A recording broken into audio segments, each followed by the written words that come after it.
Pernahkah kamu membayangkan, ada makhluk yang separuh manusia, separuh kambing, menari-nari di tengah hutan lebat dengan seruling ajaib di tangannya, bukan untuk menghibur, melainkan untuk memikat jiwa-jiwa yang tersesat. Dialah satir, bukan sekadar tokoh dongeng biasa, tapi simbol dari sisi liar yang tersembunyi dalam diri manusia. Dalam mitologi Yunani kuno, mereka dikenal sebagai pengikut setia Dionysus sang dewa anggur, pesta pora, dan kegilaan yang tak terkendali. Namun di balik tawa riang dan tarian lincah mereka, satir menyimpan sisi gelap yang menakutkan. Naluri primitif tanpa batas, kebebasan yang menggoda sekaligus mematikan. Bayangkan kamu sedang berjalan sendirian di tengah hutan belantara. Malam sunyi senyap, angin dingin berhembus pelan menyapu dedaunan. Tiba-tiba terdengar alunan seruling merdu yang perlahan merayap masuk ke dalam pikiranmu. Apakah kamu akan tergoda untuk mengikuti suara misterius itu? Satir bukanlah makhluk biasa. Mereka adalah penghuni hutan liar yang jauh dari peradaban manusia, dengan tubuh bagian atas menyerupai manusia dan bagian bawah seperti kambing. Satir memiliki penampilan yang unik dan mencolok. Rambut keriting lebat menutupi sebagian besar tubuh mereka, sementara sepasang tanduk melengkung gagah menghiasi kepala. Kaki mereka berujung kuku belah seperti kambing, memungkinkan satir bergerak lincah di medan hutan yang sulit.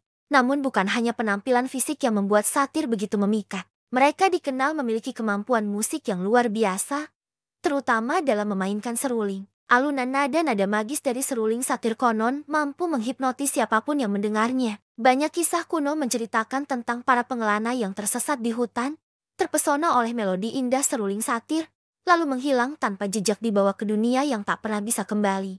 Di balik sosok mereka yang setengah manusia setengah hewan, satir adalah cermin yang memantulkan sisi terdalam jiwa manusia.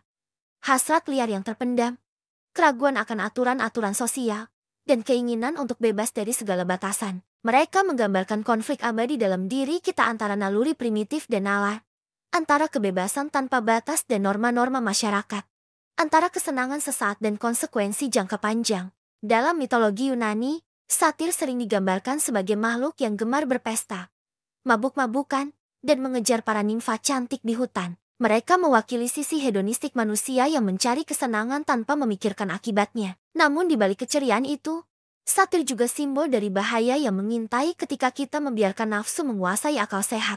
Kisah-kisah tentang satir bukan hanya cerita dongeng belaka. Mereka adalah alegori yang menggambarkan pergulatan batin manusia sepanjang zaman. Di era modern ini pun, kita masih sering dihadapkan pada pilihan-pilihan sulit, antara mengikuti aturan atau melanggarnya, antara mendengarkan suara hati, atau tergoda oleh iming-iming duniawi. Bayangkan saja, di tengah rutinitas hidup yang monoton, tiba-tiba kamu mendengar bisikan halus yang menjanjikan petualangan dan kenikmatan tak terbatas. Suara itu begitu menggoda, memanggilmu untuk meninggalkan zona nyaman dan mengikuti jalan yang tak biasa. Bukankah itu mirip dengan alunan seruling satir yang memikat para pengelana di hutan? Dalam kehidupan sehari-hari, kita sering dihadapkan pada seruling-seruling modern yang mencoba menggoda kita. Mungkin itu tawaran untuk melakukan kecurangan demi keuntungan finansial, atau godaan untuk mengkhianati pasangan demi sensasi sesaat, atau bahkan ajakan untuk mencoba obat-obatan terlarang dengan janji kenikmatan tak terbatas. Semua itu adalah lagu satir versi kontemporer yang mencoba memikat kita ke jalan yang berbahaya.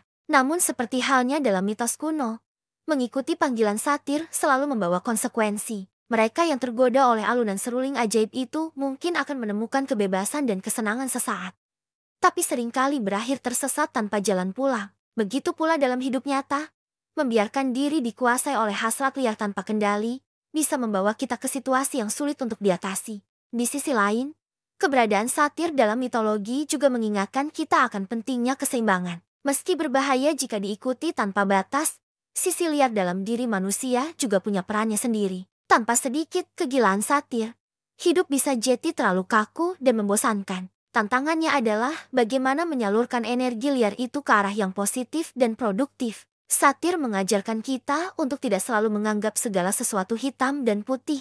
Ada area abu-abu dalam hidup yang perlu kita jelajahi dengan hati-hati. Mereka mengingatkan bahwa di balik setiap godaan ada pelajaran berharga yang bisa dipetik. Mungkin bukan untuk diikuti mentah-mentah, tapi untuk membuat kita lebih memahami diri sendiri dan batasan-batasan kita. Dalam dunia seni dan sastra, figur satir terus menginspirasi karya-karya yang mengeksplorasi sisi gelap manusia. Dari lukisan-lukisan klasik hingga novel-novel kontemporer, Sosok setengah manusia setengah kambing ini menjadi simbol abadi dari pergulatan antara nafsu dan nalar, antara alam liar dan peradaban. Jika kamu hidup di zaman Yunani kuno, akankah kamu percaya bahwa makhluk seperti satir benar-benar ada? Atau kamu akan menganggap mereka hanya sebagai proyeksi dari keinginan dan ketakutan terdalam manusia? Mungkin jawabannya tidak sesederhana itu. Seperti halnya mitos-mitos kuno lainnya, kisah satir mengandung kebenaran universal yang tetap relevan hingga kini. Di channel Will Digital, kami tidak sekadar bercerita, kami menghidupkan kembali legenda-legenda yang nyaris terlupakan. Kami menggali makna terdalam dari mitos-mitos kuno, dan mengajakmu untuk ikut merasakannya. Karena setiap kisah, sekuno apapun, selalu memiliki pelajaran berharga untuk masa kini. Satir mungkin tidak lagi menari-nari di hutan seperti dalam mitos. Tapi, lagu mereka masih terus bergema dalam relung-relung gelap jiwa manusia modern. Setiap kali kita dihadapkan pada godaan untuk melanggar aturan, setiap kali kita merasa terjebak antara keinginan dan kewajiban, disitulah satir bernyanyi dalam diri kita. Pertanyaannya sekarang, bagaimana kita menyikapi nyanyian satir dalam hidup kita sendiri? Apakah kita akan membiarkan diri terhanyut oleh melodinya yang menggoda? Ataukah kita akan belajar untuk mendengarkannya dengan bijak? Mengambil pelajaran darinya tanpa tenggelam dalam pesonanya? Tulis pendapatmu di kolom komentar. Kami ingin tahu bagaimana kamu memaknai mitos satir ini dalam konteks kehidupan modern. Apakah kamu pernah mengalami situasi di mana kamu merasa seperti digoda oleh seruling satir? Bagaimana kamu mengatasinya? Jangan lupa untuk menekan tombol like jika kamu menyukai konten-konten tentang mitologi seperti ini. Dan yang paling penting, pastikan kamu sudah menekan tombol subscribe agar tidak ketinggalan kisah-kisah magis lainnya yang akan kami hadirkan hanya di Will Digital. Ingat, setiap mitos punya pesan tersembunyi. Dan setiap legenda, kuno apapun, bisa menjadi cermin bagi kita di masa kini. Jadi, tetaplah bersama kami untuk terus menjelajahi dunia penuh misteri dan kebijaksanaan ini. Sampai jumpa di video berikutnya.